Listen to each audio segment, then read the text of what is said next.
Every night, billions of humans shut their eyes, go completely offline, and lie motionless for 8 hours. No defenses, no awareness, barely even breathing hard. Now put that same human in a tent. Not a cabin, not a lodge with walls and locks. A tent. A sheet of fabric about as thick as a grocery bag, stretched between you and a darkness that contains animals with night vision, with hearing sharp enough to detect a mouse from 100 meters, with noses that can reconstruct your entire day from a single exhaled breath. And in the morning, you're fine.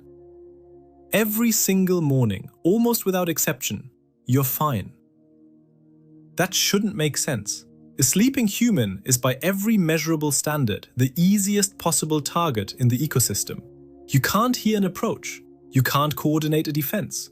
You can't even process that something is happening until it already is. You should be the thing predators dream about. And yet, lion researchers, wolf biologists, bear ecologists, they'll all tell you the same thing. Wild predators almost never attack sleeping humans. The question is why?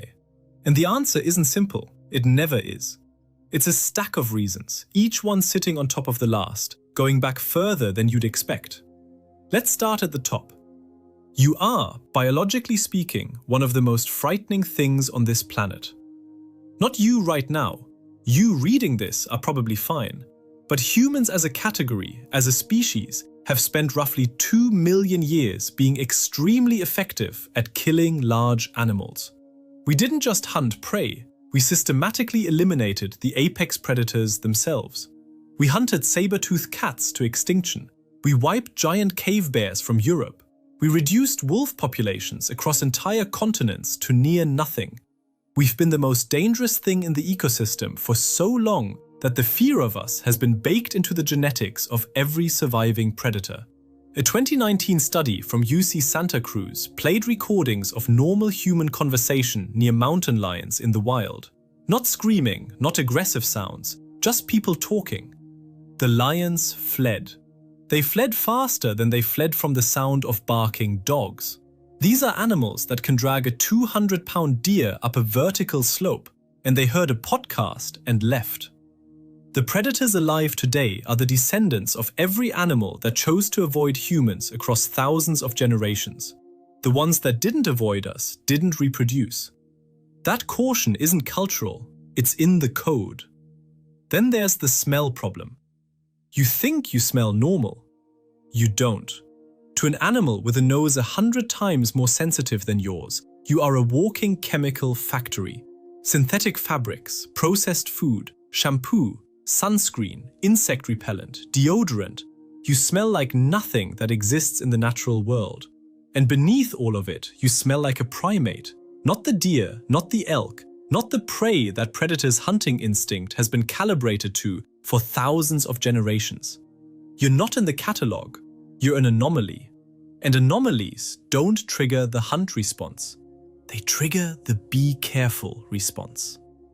Add to that the campfire. Fire is one of the only stimuli that produces universal avoidance behavior across virtually all land animals. Not learned, not figured out, just wired in. The animals that fled wildfire survived. The ones that didn't. Humans have been sleeping next to fire for over 1 million years, and for the predators outside that circle of light, the signal it broadcasts is ancient and unambiguous. Something dangerous lives here. Now let's talk about what predators actually are, because this part gets lost. They are not reckless.